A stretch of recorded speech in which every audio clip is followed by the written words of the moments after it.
à chaque fois que j'entends cette page d'évangile, je ne peux m'empêcher de frémir. Déjà, la perspective du jugement qui intervient à la fin des temps me rappelle ma jeunesse, quand le bulletin trimestriel arrivait dans la boîte aux lettres, avec des résultats qui n'étaient pas à la hauteur de mes espérances, tout du moins celles de mes parents. Et ça, c'était compliqué.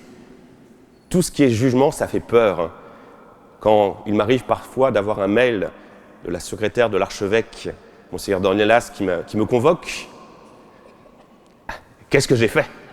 Qu'est-ce que j'ai donc fait pour mériter cette condamnation? Alors là, je passe en revue tout ce que j'ai mal fait et je trouve beaucoup de choses. Vous voyez, cette perspective du jugement a de quoi faire frémir ici-bas, mais plus encore pour ce jugement, cette parousie, ce jugement particulier qui m'attendra à ma mort. Est-ce que je vais faire partie des sauvés, hein? C'est toujours compliqué, hein? Ou ne risque pas de rejoindre la masse perditioniste, la massa damnationiste, tous ceux qui seront brûlés dans le feu de l'enfer, là où il y a des cris et des grincements de dents, hein? Ben, ça m'inquiète. Alors, c'est vrai que c'est une question qui habitait le cœur de nos aînés. Aujourd'hui, c'est moins le cas, mais moi, souvent, ça me fait peur, hein.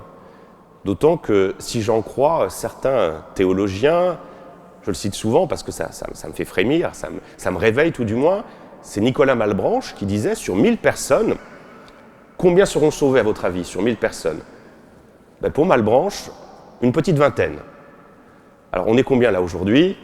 On est peut-être 200. Depuis quelque temps, je fais des mathématiques dans mes sermons. Je ne sais pas si vous avez remarqué. Donc, vous allez tirer le pourcentage. 20 sur 1000, sur 200, ça fait combien? J'ai pas eu le temps j'ai pas le... 40. Non, c'est beaucoup moins que ça. 4 peut-être. Enfin, ça fait pas beaucoup. Voilà. Certains sont optimistes. Ben, Malebranche, il n'était pas optimiste. Alors moi, j'ai aucun doute pour vous. Moi, j'en suis sûr que vous serez tous au paradis. Mais moi, je m'inquiète. Est-ce que je suis ce bon pasteur, ce bon berger, hein? Le Seigneur m'a confié au jour de mon ordination cette responsabilité immense de lui permettre de vous rejoindre. Est-ce que je suis ce bon berger, ce bon pasteur, hein? Est-ce que je sais être à l'écoute? Là, je me vois encore entendre les sonneries à la porte d'un SDF, et moi, de manière très lâche, je ne réponds pas. Voilà. Et ça me fait peur. Alors, de fait, il y a des raisons légitimes d'avoir peur, mais je voudrais essayer de voir avec vous en quoi cette perspective du jugement est finalement peut-être aussi quelque chose qui est une bonne nouvelle. Alors, déjà, il faut remettre les choses en place. Qu'est-ce que nous devons craindre? Est-ce que c'est le jugement que nous devons craindre? Ben non, ce n'est pas le jugement que je dois craindre. Qu'est-ce que je dois craindre fondamentalement? C'est quoi? C'est le péché. Et c'est souvent mal fichu dans ma vie, je crains plus le jugement que le péché. Alors première chose, premier réajustement que nous devons tous opérer dans notre vie, ce qu'il faut craindre, c'est pas le jugement, c'est toutes ces occasions où nous fermons la porte au Christ, ce Christ qui voudrait rejoindre un petit, un pauvre, et nous l'empêchons d'agir. C'est le péché qu'il faut craindre. Donc première petite conversion, remettre l'Église au centre du village.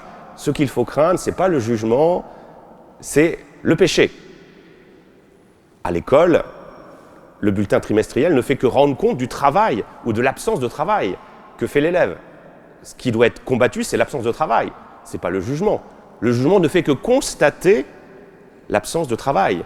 Donc le jugement ne fait que constater le péché. Donc ce qui doit être combattu, c'est le péché. Première conversion. Deuxième conversion, eh bien, le diable, le père du mensonge, a toujours cet art malveillant de transformer notre manière de considérer Dieu. Et ça, on le voit déjà à l'œuvre dans l'Ancien Testament, et même au paradis. Dès le paradis, on voit cette stratégie maléfique du père du mensonge. Dieu a tout donné à Adam et Ève, un jardin encore plus beau que Cancale, quand il fait beau, avec un beau soleil en plein été, c'est encore plus beau.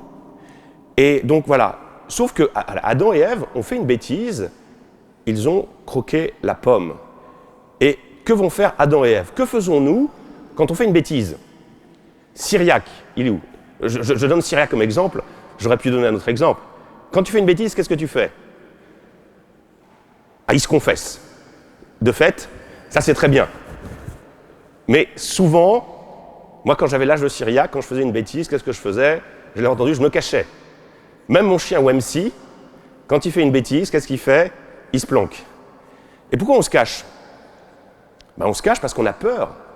On a peur de la réprimande. Et c'est ce que font donc Adam et Ève. Quand ils prennent conscience qu'ils ont fait quelque chose de mal, ils se cachent. Parce que désormais, ils ont peur de Dieu. Vous voyez, ce qu'a réussi à faire le mal, c'est transformer notre manière d'envisager Dieu.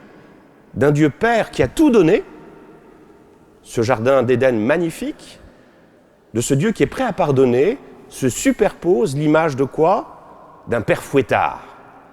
D'un Père qui nous dit, si tu n'écoutes pas, si tu ne viens pas à la messe le dimanche, ça sera l'enfer. Et il y aura des cris et des grincements de dents.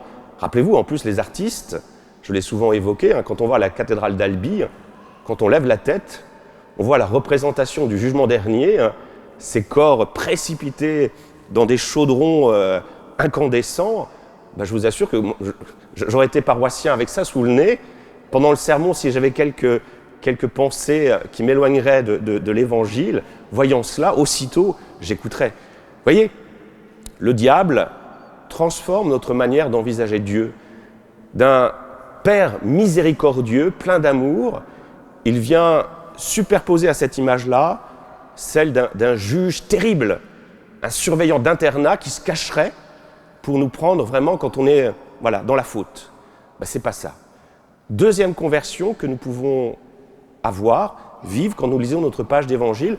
Regardez cette croix qui est derrière moi. Que fait Jésus? Jusqu'à la dernière seconde, il essaye de sauver les deux larrons qui sont à ses côtés. Jusqu'à la dernière seconde, il veut nous chercher. Pensez à ce bon pasteur, ce bon berger qui va chercher la brebis perdue.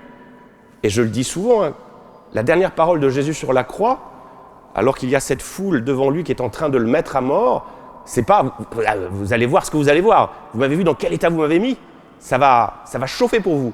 Pas du tout, pas du tout. C'est « Père, pardonne-leur, ils ne savent pas ce qu'ils font ». Vous voyez, retrouver cette image d'un Dieu bon, d'un Dieu miséricordieux. Vous voyez, ne pas avoir peur de Dieu. Dieu, c'est un père de famille.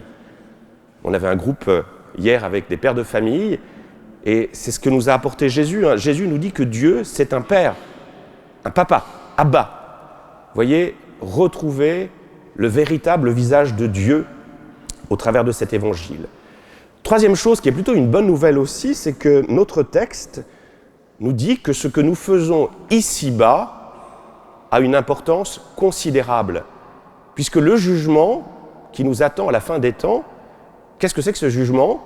Ça sera juste le constat de ce que nous aurons fait de notre vie. Vous voyez, le jugement pour moi, ça va être ce point final qui sera apposé au récit de notre vie au moment de notre mort. Donc, qu'est-ce qui donne le jugement? Qu'est-ce qui est à la base de ce jugement? Ce n'est pas Dieu. Dieu viendra juste révéler, mettre en lumière ce qu'aura été notre vie. Vous voyez, Dieu, il veut pas nous condamner. Il est mort pour nous. Mais il nous dit, voilà, je viens juste manifester, révéler, mettre la lumière sur ce qu'aura été ton existence. Et c'est donc toi l'acteur principal de ce jugement. C'est pas moi. Moi, je viendrai juste lire l'histoire de ta vie et je la mettrai en lumière. Vous voyez, là encore, c'est ce que je disais, Dieu ne veut pas nous condamner. Dieu veut nous sauver et il vient nous dire que, par amour, le jugement que je ferai, c'est pas moi qui vais te le donner, c'est toi-même. Je prends en considération ce qu'aura été ta vie. La manifestation du jugement, c'est un Dieu qui nous dit, je prends acte de ce qu'aura été ta vie. C'est toi qui instruis ton jugement, c'est pas moi. Moi, je viendrai juste, comme je disais, te révéler ce qu'aura été ton existence. Et ce qui est très beau dans cette perspective du jugement, au travers de notre page d'évangile, c'est que tous ces petits gestes anodins que nous faisons, l'accueil du pauvre, le fait de lui donner à manger, cette petite pièce que nous avons donnée, ce temps que nous avons passé avec quelqu'un qui en avait besoin, eh bien ce petit geste-là, que j'ai peut-être déjà oublié, eh bien il est lesté d'éternité, parce qu'au moment de mon jugement, il me sera rappelé. Vous voyez, moi je crois que la perspective du jugement vient lester d'éternité notre vie terrestre. Le petit geste que je fais, la petite attention, le fait qu'une maman ou un papa se lève dans la nuit pour venir s'occuper de son petit-fils qui est malade, de son enfant qui est malade, eh bien ce geste, il est lesté d'éternité. Au moment de notre mort, eh bien il sera devant nous en disant voilà ce que j'ai fait de beau. Ce qui est beau dans ce jugement, c'est que le Seigneur nous dit, au moment de la pesée des âmes, regardera d'abord et avant tout ce qu'il y aura eu de beau, de juste. C'est sur l'amour que nous allons être jugés. C'est pas sur les manquements, le fait que je ne sois pas allé à la messe, que j'ai mal récité mes prières. Non, c'est pas ça. Jésus regardera d'abord la quantité d'amour que nous avons mis dans notre vie. Et tous ces petits gestes qui peuvent paraître totalement anodins, totalement insignifiants, qu'est-ce que c'est que de donner un sandwich à un frère? C'est pas grand-chose.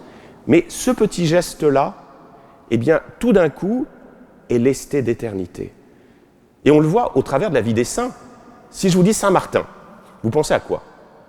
Saint-Martin de Tours. Quelle est aussitôt l'image que nous associons à Saint-Martin? Allez-y, dites-moi. Le manteau. Ça se passe où? Porte d'Amiens. Porte d'Amiens, voilà, le général, enfin pas général, militaire, Martin, prend son manteau, il enlève la doublure et il donne le manteau aux pauvres. Voilà. En soi, est-ce que c'est extraordinaire que de donner son habit à un pauvre? Est-ce que vous ne l'avez pas déjà fait? Donner un vêtement. Ben voilà. Vous voyez, un petit geste qui en soi est anodin, eh bien devient ce geste qui cristallise toute la vie de Martin, ce geste de charité. Alors qu'en soi, ce n'est pas si extraordinaire que cela. Vous êtes d'accord avec moi? On a peut-être déjà fait mieux que ça. Mais fondamentalement, ce petit geste vient cristalliser toute la vie de Martin. Voilà. Donc pour moi, c'est quelque chose de très beau, toute cette attention. Et pour conclure, moi ce que je trouve aussi très beau dans cette page d'évangile, et la fête du Christ roi nous le redit, c'est que dans ce monde qui a été abîmé par le père du mensonge, par le mal, donc dans ce premier paradis qui était fait de communion, eh bien le mal est venu, a cassé ce premier paradis, et on voit un Dieu qui vient livrer le combat dans ce monde déchu pour le sauver.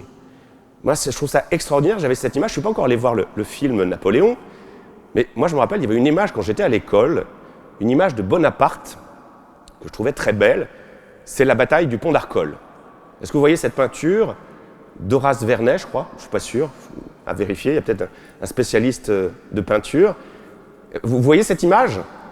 Que fait Napoléon? Enfin, il n'est pas encore Napoléon, il est que Bonaparte. Il prend le drapeau et il avance sur ce pont. C'est le premier. C'est le premier, et les soldats, voyant ce général à l'avant-poste, eh bien, vont être galvanisés et vont suivre Bonaparte. Après, c'est un récit qui est peut-être un peu mythique, hein. Qu'importe. Moi, ce que je vois ça. Et pour moi, quand j'entends cette page évangile, je vois Jésus dans ce monde déchu.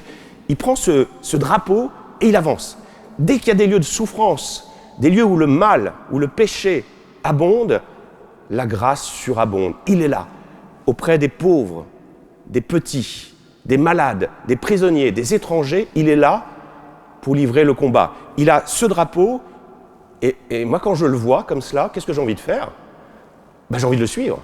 J'ai envie sur ce royaume qui est en guerre contre le mal, contre le péché, eh bien, on a un roi, un Christ soldat, qui vient combattre le mal. Et quel sera son dernier ennemi? Deuxième lecture. C'est qui le dernier ennemi qu'il va combattre? C'est qui? Relisez votre texte. C'est qui? C'est la mort. Il va livrer le dernier combat sur la croix contre la mort. Et il va terrasser la mort. Vous voyez, ce Christ roi qui est un combattant, mais un combattant de la charité, qui va combattre le péché, qui va combattre le découragement. Alors, nous, en tant que croyants, qu'est-ce qu'on a envie de faire? Enfin, moi, j'ai envie de faire, c'est suivre ce bon berger, ce bon pasteur, ce Christ roi qui est un Christ soldat, Et en lisant, en réfléchissant à cela, j'avais l'image de Pier Giorgio Frassati. Je ne sais pas si vous le connaissez, Pier Giorgio Frassati, fils d'un magnat de la presse en Italie, à Turin. Il va mourir à 24 ans, il a été béatifié par Jean-Paul II. Et au moment de ses funérailles, sa famille, qui est la grande bourgeoisie italienne, va être surpris parce qu'il y aura plein de monde à ses funérailles, notamment plein de pauvres. Voilà, c'est pas le milieu que fréquentait habituellement la famille de Pier Giorgio Frassati. Et là, ils vont découvrir que Pier Giorgio Frassati avait entendu cette page d'évangile et il avait créé avec ses amis la compagnie des types louches. C'est un drôle de nom, hein. La compagnie des types louches pour mettre en place ce qu'il appelle la terreur de la charité. Voilà, je vais livrer le combat pour mettre sur terre cette terreur de la charité en multipliant les attentats de charité, les attentats d'amour. Non pas la mort, mais la vie, la charité. Donc en allant auprès des plus pauvres, des SDF, de tous ceux qui étaient réprouvés, eh bien avec ses amis, ils allaient à leur rencontre pour dialoguer, pour en faire des amis. Parce qu'ils savaient que là, qui allait-il trouver en première ligne? C'était qui? Avec le drapeau, c'était qui? C'était Jésus. Et donc, Pier Giorgio Frassati, comme Martin, quand il coupe son manteau pour le donner à un pauvre, qu'est-ce qu'il découvre à ses côtés? Il découvre Jésus. Pensons aussi à un autre exemple, Mère Teresa. Mère Teresa, elle n'est pas encore Mère Teresa, elle est encore sœur enseignante de la congrégation de Notre-Dame de Lorette. Et elle voit dans la rue, alors qu'elle sort de son école, qui est réservée à l'élite de son pays, des pauvres abandonnés, dont un qui dit « j'ai soif, j'ai soif ». Et dans ce cri de ce pauvre, elle entend Jésus dire « j'ai soif ». Et elle fait cette rencontre du Christ dans le pauvre, ce qui fait que là aussi, elle voit Jésus en première ligne pour combattre le mal, pour combattre la pauvreté. Et qu'est-ce qu'elle va faire? Elle va s'engager. Elle va s'engager pour rejoindre le Christ et lui permettre de combattre au travers d'elle. Vous voyez, le Christ roi, c'est ça. C'est partout où il y a des lieux de souffrance, là où le péché abonde, faire en sorte que la grâce surabonde. Et quels sont les soldats que Jésus veut appeler pour le rejoindre? Eh bien, c'est chacun de nous. Pier Giorgio Frassati était tout jeune, à peine plus vieux que vous. Alors je vous invite à faire régner cette terreur de la charité, à organiser des attentats de la charité, non pas comme ceux abominables dont on a été témoin il y a quelques semaines, mais ces attentats de la charité. Et si on fait ça, alors on verra que le Christ est à notre côté et que ce royaume de Dieu est en train d'advenir. Amen.